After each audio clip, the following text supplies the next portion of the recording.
말씀은 고린도후서 5장 18절하고 19절 두 절 말씀을 보겠습니다. 고린도후서 5장 18절 19절 두 절을 보겠습니다.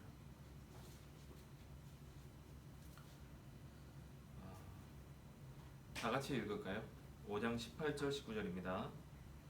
모든 것이 하나님께로 났으며 그가 그리스도로 말미암아 우리를 자기와 화목하게 하시고 또 우리에게 화목하게 하는 직분을 주셨으니 곧 하나님께서 그리스도 안에 계시사 세상을 자기와 화목하게 하시며 그들의 죄를 그들에게 돌리지 아니하시고 화목하게 하는 말씀을 우리에게 부탁하셨느니라. 아멘. 오늘 말씀의 제목은 화목해 하는 직책이란 이란 제목으로 말씀을 나누겠습니다. 이게 우리가 지금 계속 좀 사랑과 관련된 내용들을 하고 있잖아요. 계속 얘기했는데 오늘도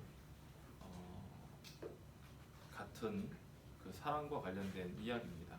그 중에서 특별히 화목해 하는 직책으로 우리를 불러주셨다고 하셨는데 그것이 어떤 것인지에 대해서 좀 말씀을 나누고자 합니다.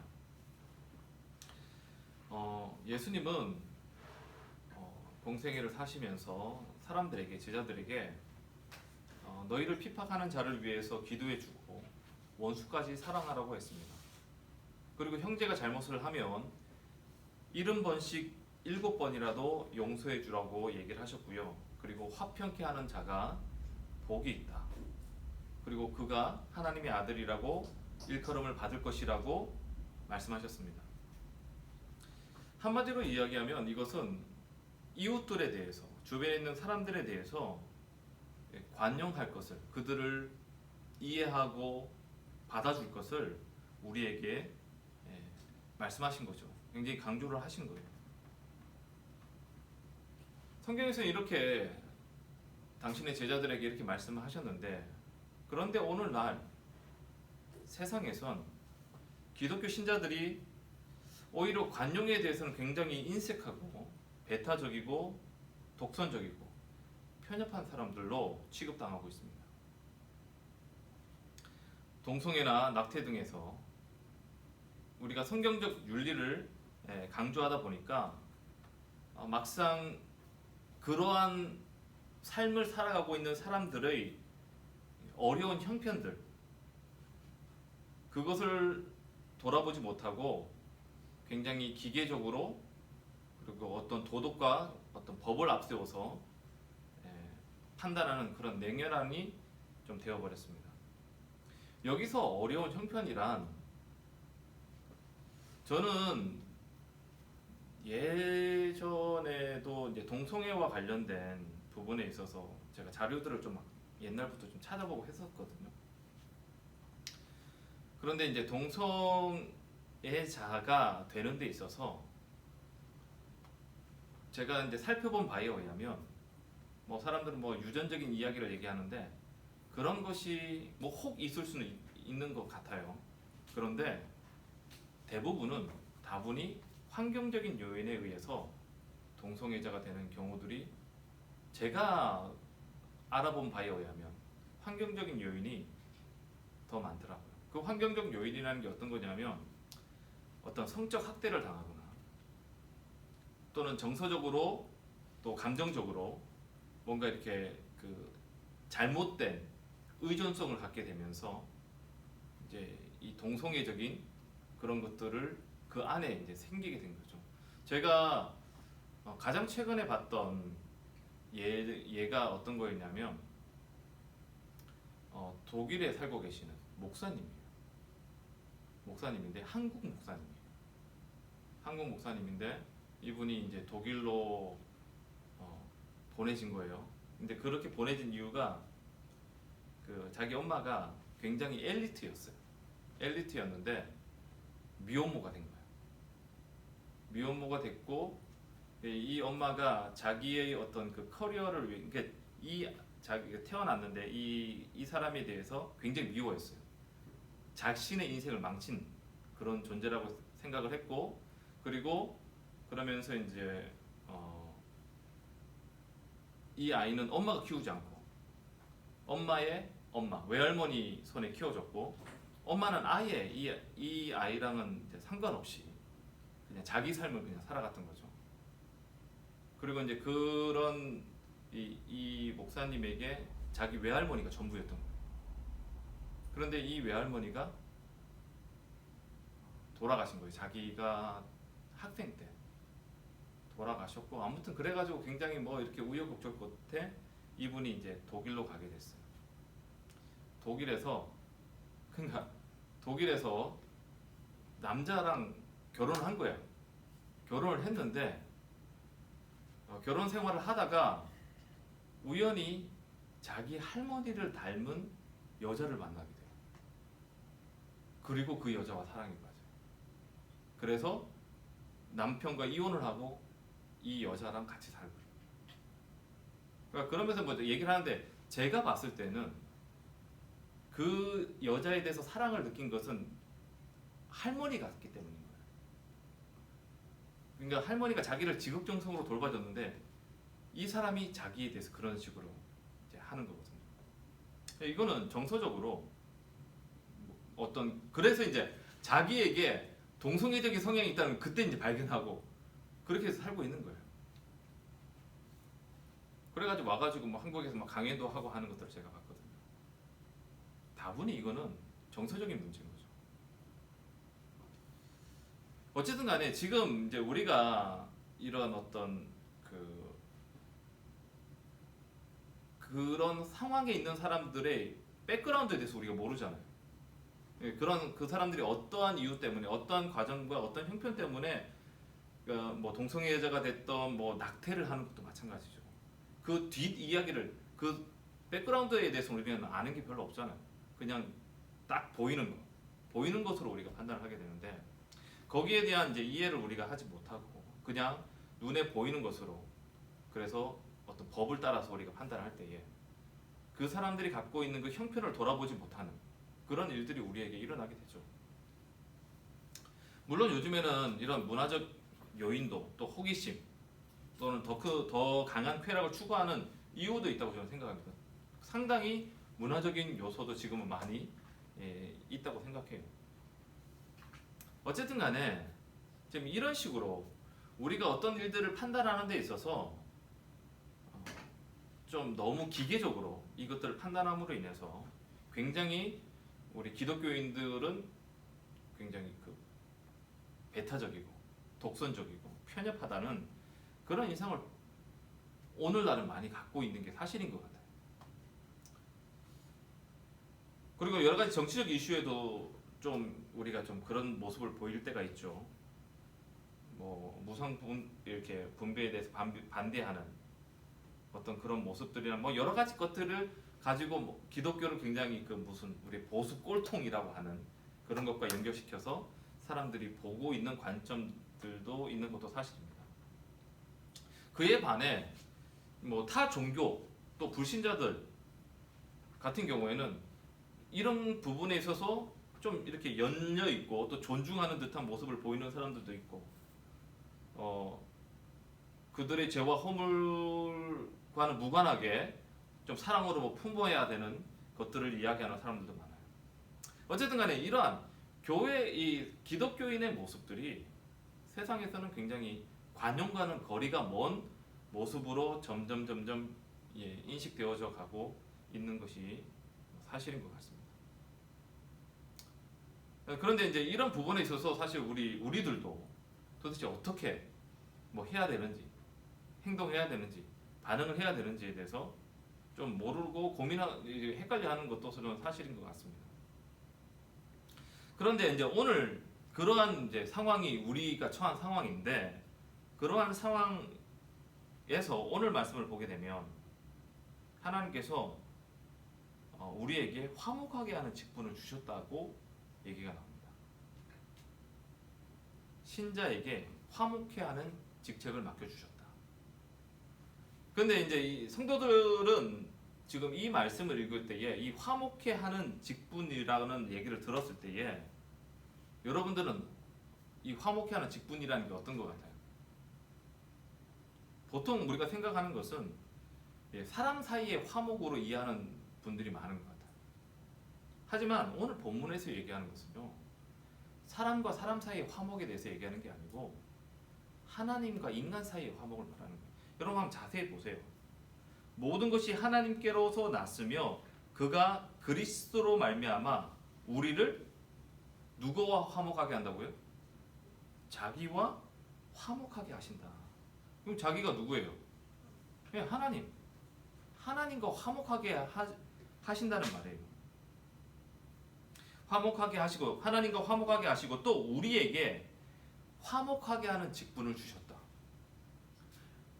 하나님께서 그리스도를 통해서 우리를 자기와 화목하게 하셨고, 그리고 우리에게 화목하게 하는 직분을 주셨다고 했을 때에, 그럼 여기서 화목하게 하는 직분이라는 게 뭘 말할까요? 당연히 하나님과 화목하게 하는 직분이란 말이에요. 하나님께서 우리에게 주신 화목하게 하는 직분이란 사람과 사람 사이에서의 화목이 아니고, 이 하나님을 모르는 사람들을, 우리는 이미 하나님과 화목하게 되었으니까 하나님께서 화목하게 된 우리에게 하나님과 화목하지 못한 사람들을 하나님과 화목하게 하는 직분을 우리에게 주셨다는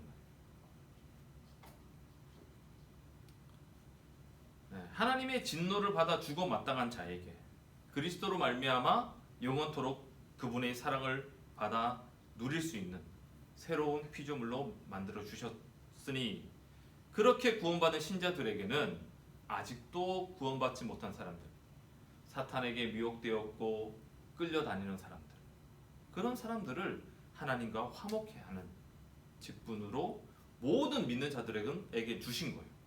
그러니까 우리 그리스도인이라면 우리는 누구나 할 것 없이 믿지 않는 자들을 하나님과 화목하게 하는 그 직분을 받았단 말입니다. 근데 여기서 이제 주목할 것은 화목하게, 여기 이제 19절 말씀을 보게 되면, 곧 하나님께서 그리스도 안에 계시사 세상을 자기와 화목하게 하시며 그들의 죄를 그들에게 돌리지 아니하시고 화목하게 하는 말씀을 우리에게 부탁하셨다. 여기서 화목하게 하는 말씀을 부탁하셨다, 이거는요, 하나님과 사람들을 화목하게 하는 방법을 뜻합니다. 그 방법이 화목하게 하는 말씀 안에 들어있는데, 이게 뭐냐, 우리가 흔히 얘기하는 복음을 말하는 거예요. 복음. 하나님과 관계 회복을 하는 방법, 그게 뭐겠어요? 다름 아니라 하나님께서 이 세상을 창조하셨고, 그런데 그 창조된 인간이 하나님을 배신해서 타락했고, 그런데 그 인간을 위해서 하나님은 구원의 계획을 세우셨고, 그리고 예수님을 통해서 구원의 길을 여셨다. 이게 이제 하나님께서 말씀하시는 화목해 하는 말씀이죠. 화목해 하는 방법인 거예요. 그런데 그리고 분명하게 여기서 얘기해야 되는 것이 인간의 죄인됨에 대해서 반드시 설명되어야 되는 거예요. 우리가 구원에 대해서 얘기를 많이 했잖아요. 구원에 대해서 항상 얘기를 할 때에 구원의 첫 출발이 뭐라고 얘기했어요? 하나님께서 계획을 세우셨지만 우리 편에서 첫 출발은 내가 죄인이라는 것을 깨닫는 것부터라고 얘기했잖아요. 그래서 여러분, 우리가 이 나의 죄인됨에 대해서 아는 것, 이것이 굉장히 중요해요. 그리고 사람들을 하나님과 화목하게 할 때 역시도 그 죄인됨에 대해서 알려주는 것 굉장히 중요하죠. 자, 그런데 여기에 또 앞에 하나의 말씀이 붙었는데, 사람들에게 하나님과 화목하게 하는 말씀을 우리에게 부탁하셨어요. 복음을 전하라고 우리에게 부탁하셨는데, 그것을 전할 때에 어떻게 하라고 얘기하고 있냐면, 그들의 죄를 그들에게 돌리지 아니하시고 화목하게 하는 말씀을 우리에게 주셨다고 얘기하고 있어요. 화목하게 하는 말씀을, 이 방법을 그들에게 전할 때에 어떻게 전해야 되냐면, 그들의 죄를 그들에게 돌리는 듯한 방법으로 전해서는 안 된다는 거예요. 이게 무슨 말일까? 그들의 죄를 그들에게 돌리지 않아야 한다는 무슨 말일까? 이것을 쉽게 얘기하면요, 한마디로 얘기하면 그들이 지은 죄가 있을 거 아니에요. 그러면 그 죄에 대해서 그 죄에 대한 책임, 정죄, 심판하는 행위를 우리가 해서는 안 된다. 우리가 그들에게 복음을 전하는데 화해하는 말씀을 전하는 우리가 어떤 태도를 가져야 되냐면 그들을 보면서 판단하고 정죄하고 심판하는 그런 태도를 가지고 전해서는 안 된다는 거예요. 그들의 죄를 그들에게 돌리지 말면서 복음을 전해야 된다는 말이 그런 뜻이라는 얘기예요. 자, 오늘 본문 앞에 있는 15절과 16절 말씀을 한번 먼저 또 한번 읽어볼게요. 15절, 16절 다 같이 읽습니다. 시작. 그가 모든 사람을 대신하여 죽으심은 살아있는 자들로 하여금 다시는 그들 자신을 위하여 살지 않고 오직 그들을 대신하여 죽었다가 다시 살아나신 이를 위하여 살게 하려 함이라. 그러므로 우리가 이제부터는 어떠한 사람도 육신을 따라 알지 아니하노라. 비록 우리가 그리스도도 육신을 따라 알았으나 이제부터는 그같이 알지 아니하노라. 새로운 피조물이 된 신자는 아무도 어떠한 사람도 육체대로 알지 않는 자가 되어야 한다고 강조하고 있습니다. 육체대로 알지 않는 자가 되어야 된다. 이건 또 무슨 말일까요? 우리가 이제부터는 어떤 사람도 육신을 따라 알지 아니하노라. 여러분, 바울이요, 구원받기 전에 그는 예수님을 육체를 따라서 판단했습니다. 예수님을 믿기 전에 바울은 예수님을 육체를 따라 판단했어요. 그런데 구원받은 후로는 예수님도 더 이상 육체를 따라 알지 않게 되었고, 뿐만 아니라 모든 사람을 더 이상 세상적인 관점으로 인간의 기준을 따라서 판단하지 않게 되었단 말이에요. 십자가의 보혈의 공로 앞에 엎드린 자, 겸손한 자라면 더 이상 그 사람이 무슨 자격이 있든지, 어떤 능력이 있든지, 어떤 성품과 어떤 행위를 했든지 그것으로 전혀 문제를 삼지 않고 구원의 은혜를 베풀었단 말이에요. 이게 그들의 죄를 저희에게 돌리지 아니한다는 말입니다. 자, 이거 아직도 좀 헷갈릴 수 있죠. 다시 좀 제가 바울의 예를 좀 들어 설명할게요. 자, 다시 얘기하면 바울은 예수님을 육체대로 평가했습니다. 바울은 우리가 잘 아는 것처럼 바울은 굉장히 학식이 높은 유대인이었잖아요. 그리고 모든 유대인들은 당시 메시아를 기다리고 있었어요. 그런데 그 당시에 유대인들이 기다리고 있던 메시아는 어떤 모습이었는지 다 아시죠? 우리를 로마의 통치로부터 해방시켜줄 강력한 정치적인 메시아입니다. 정치적으로 우리를 해방시켜줄 메시아였어요. 그런데 예수님은 어떻게 됐어요? 예수님은 힘없이 그냥 죽어버렸어요. 거기다가 그냥 죽은 것도 아니야. 로마에서 가장 잔혹한 사형법인 십자가의 형을 받아서 죽었습니다. 그런데 유대인들은 이 십자가에 죽는 것, 나무에 매달려 죽는 것에 대해서 어떻게 이해했는지 아시죠? 나무에 매달려 죽는 자는 하나님의 저주를 받은 자라고 사람들 생각했어요. 그러니까 예수님이 지금 십자가 나무에 달려 죽었잖아. 그러니까 그런 유대인의 관점에서 봤을 때에 예수님은 메시아일 수 있어요, 없어요? 그냥 불가능한 거야. 무기력하게 죽었지. 근데 그 죽음도 그냥 죽은 게 아니고 나무에 매달려 죽었어. 그러니까 바울이 봤을 때 예수님은 절대 메시아일 수 없고 그냥 저주받은 인간인 거예요. 그게 유대인의 관점에서 인간의 기준으로 봤을 때 그렇게 보인 거죠.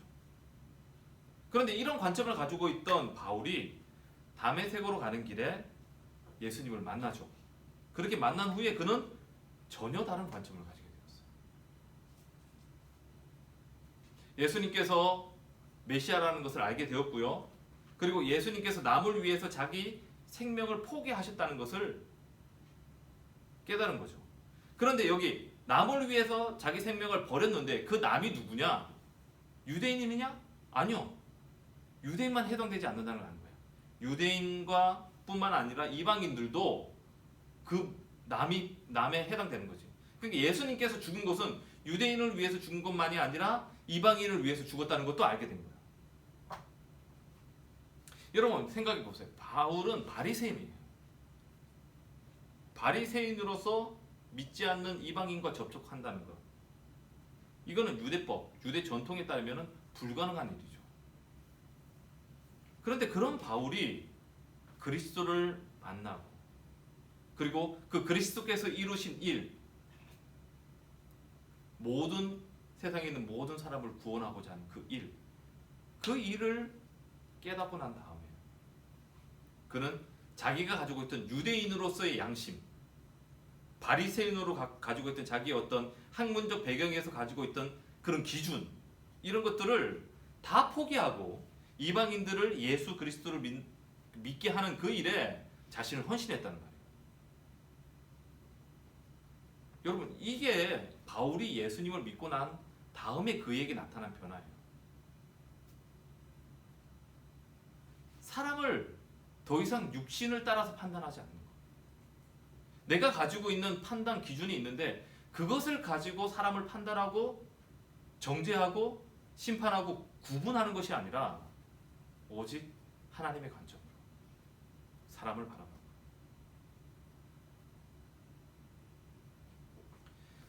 바울은 유대인이나 이방인 그들이 누구든 간에 하나님 앞에서 전적으로 무가치한 존재라는 것을 깨달은 거예요. 내가 지금 하나님 앞에 섰을 때에 유대인이건 이방인이건 뭐 율법을 잘 지키던 바리새인이건 그 안에 세리로 창녀로 죄인으로 살고 있는 사람이건 하나님 앞에 나 자체로는 아무 의미 없는 존재구나, 나는 전혀 무가치한 존재구나, 그렇게 인식을 한 거죠. 이 사실을 인정하고 회개하며 예수님을 자신의 주와 그리스도로 믿는 사람이라면 유대인이든 이방인이든 바리새인이건 율법을 잘 지키는 바리새인이건 죄인이건 모두 하나님의 공동체 안에서 하나가 될 수 있다, 속할 수 있다, 이것을 한 거예요. 바울은 더 이상 외적인 기준을 따라서 사람을 평가하지 않고 그리스도의 관점으로, 하나님의 관점으로 사람을 다시 보게 된 거죠. 그러면 신자는 어떻게 해야 될까요? 우리는 그냥 성경 말씀대로 하면 돼요. 만약에 우리가 성경 말씀대로 할 것 같으면 여기에 만약에 동성애자가 있어요. 누군가 낙태를 한 사람이 있어요. 심지어는 하나님이 없다고 부인하는 공산주의자나 또 기독교인을 말살하겠다고 인도나 저기 중동에서 막 테러리스트들이 막 테러를 일으키는 그런 사람들을 만났을 때에도 그들의 죄를 묻지 말고 그들의 죄 때문에 우리가 저 사람은 믿어야 될 사람, 믿지 말아야 할 사람, 우리 스스로 어떤 정하는 것이 아니라 그냥 우리는 단순하게 누구든지 복음만 전하면 돼요. 왜냐하면요, 여러분, 그들이 십자가를 통해서 하나님과 화목하기 전에는 자신들이 하는 죄를 죄인 줄 몰라요. 그들은 그게 죄인 줄 몰라요. 그걸 권리라고 생각하고, 그리고 그것이 잘 사는 방법이라 생각하고, 그것이 의미 있는 거라고 생각해요. 테러리스트들, 저 무슬림들 왜 그렇게 하겠어요? 자기들이 그렇게 해서 자살 테러하면 그렇게 해야지 자기들이 죽어서 좋은 데 간다고 생각하기 때문이거든요. 자기들이 하는 게 죄라고 모른단 말이에요. 그러니까 자연인들, 세상 사람들은 절대로 하나님 앞에서 자신의 죄를 그 상태로는 발견할 수 없어요. 그래서 그들에게 먼저 필요한 것이 복음입니다. 그들에게 복음이 먼저 들어가야지 그걸 통해서 자기가 죄인이라는 것을 깨닫고 자기가 죄가 발견되기 시작하는 거거든요. 그래서 여러분, 그런 죄인들에게 야, 너 그거 죄야, 그거 나쁜 거야, 아무리 얘기해봤자 인정할까요? 하지 않아요. 그럼 우리가 계속 그들에게 그렇게 이야기를 하면 그 사람들은 어떻게 생각할까요? 도리어 더 반발심만 생기는 거예요. 다시 얘기하지만 제가 지금 이런 얘기를 하는 것은 동성애가 죄가 아니다, 낙태가 죄가 아니다, 뭐 이걸 얘기하는 게 아닙니다. 그리고 거기에 대해서 침묵하거나 뭔가 성경적인 진리를 타협하려고 얘기하는 것도 아니에요. 제가 얘기하는 것은 그 반대로 그들이 죄인임을 깊이 깨닫게 해주기 위해서라도 그들에게 복음부터 먼저 전해야 된다. 그들이 복음의 귀를 열고 복음을 받아들일 수 있도록 우리가 그들을 대해야 된다는 거예요. 그들이 복음으로부터 귀를 닫고 마음을 닫게 우리가 행동해서 될 것이 아니라 그들이 복음과 말씀에 귀를 열고 받아들일 수 있도록 그들을 대해야 된다는 얘기예요. 격렬하게 반대하는 태도가 능사가 아니라는 얘기예요. 바울은요, 자신이 한 영혼이라도 구원하기 위해서 그는 여러 모양을 취할 수 있다고 얘기했어요. 고린도전서 9장 19절에서 23절 제가 읽어드릴게요. 나는 어느 누구에게도 세 번역입니다. 얽매이지 않는 자유로운 몸이지만 많은 사람을 얻으려고 스스로 모든 사람의 종이 되었습니다. 유대 사람들에게는 유대 사람을 얻으려고 내가 유대 사람같이 되었습니다. 율법 아래 있는 사람들에게는 내가 율법 아래 있지 않으면서도 율법 아래 있는 사람을 얻으려고 율법 아래 있는 사람과 같이 되었습니다. 율법이 없는 사람에게는 내가 하나님의 율법이 없는 사람이 아니라 그리스도의 율법 안에서 사는 사람이지만 율법 없이 사는 사람을 얻으려고 율법 없이 사는 사람같이 되었습니다. 믿음이 약한 사람들에게는 약한 사람을 얻으려고 약한 사람이 되었습니다. 나는 모든 종류의 사람에게 모든 것이 다 되었습니다.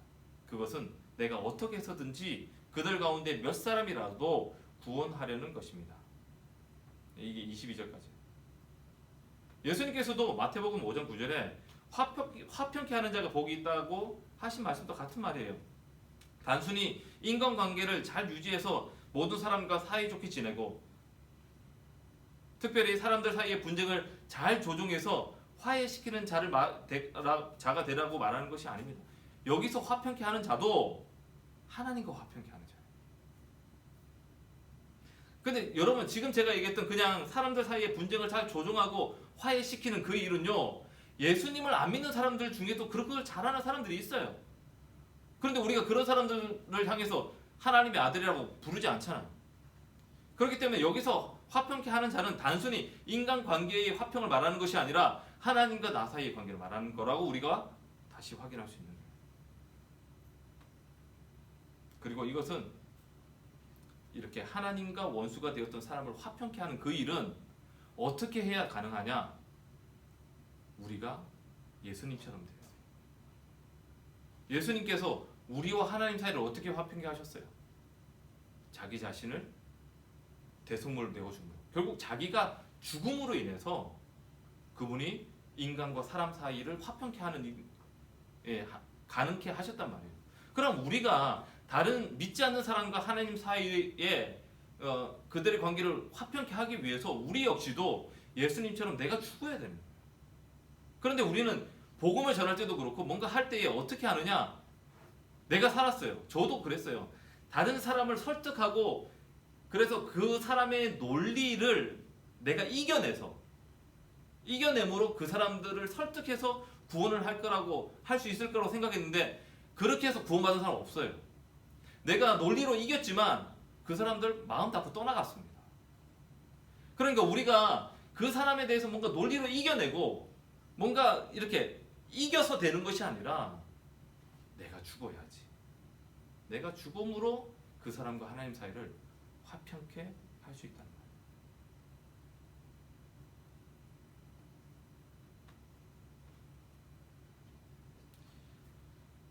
인간의 관점에서 봤을 때에 사람들 사이에 이 화평을 깨는 사람을 인간의 관점으로 봤을 때 그 사람을 나쁜 사람이라고 할 겁니다. 그죠? 그래서 인간 사이를 화목하게 하는 것이 그 사람들에게는 좋은 일이고 인간 사이의 화목을 깨는 것을 나쁜 거라고 생각한단 말이에요.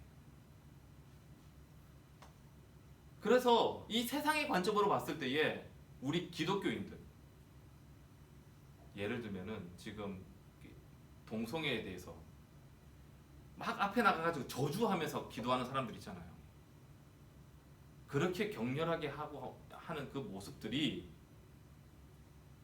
세상 사람들의 관점에서 봤을 때는 어떻게 보이냐면 저 사람들은 이 사람들과 갈등을 일으키는 사람, 분쟁을 일으키는 사람, 그렇게 비춰진다는 얘기예요. 그 사람들. 그래서 여러분, 우리가 하나님께서 이걸 할 때에 우리가 지혜롭게 하기를 바라실 건데, 그런데 좀 어떤 면에서 우리 이렇게 TV에 나오는 기독교인들의 모습은 너무 근본주의적인, 극단적인 모습으로 나타난다는 거예요. 이런 부분에서 우리가 조심할 필요가 있다는 말이에요. 그럼 이런 시국에서 사실 더 급한 일이 무엇일까요? 죄를 지적하고 반대하는 것일까요? 아닙니다. 당연히 그들이 성경의 하나님을 먼저 알게 하는 것, 그분과 하나님께 마음을 열고 하나님과 화목하게 할 수 있도록 우리가 중간에서 그 역할을 해줘야 돼요. 근데 다시 얘기하지만 그 역할을 우리가 하려면 그들이 우리를 향해서 마음이 열려야 돼요. 우리를 향해서 마음이 닫히면은 아예 우리가 전하는 메시지는 듣지도 않기 때문에 그렇습니다. 우리가 사실 그리스도의 사랑을 전하는 거잖아요. 그리스도의 사랑을 전하는데 그 사랑을 전하는 사람의 태도가 사랑이 아니라 싸움이고 전쟁하자는 식이면은 사랑이 전달될 수 없다는 거예요. 무슨 말인지 아시겠죠? 제가 하는 말이.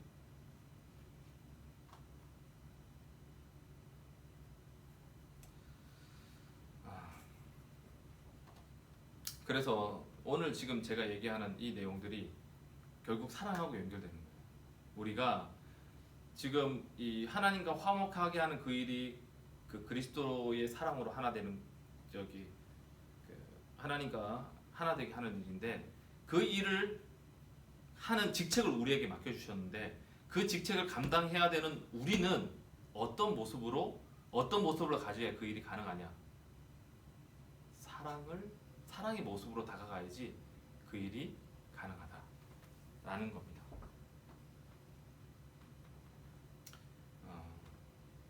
다시 말하지만 신자는 불신자들을 하나님과 화목케 하는 직책만 수행하면 돼요. 사람 사이의 화목은 차후의 일입니다. 아니, 또 좀 정확히 말하면 사람 사이의 화목도 모든 사람들이 먼저 하나님과 화목되어야만 가능한 일이에요.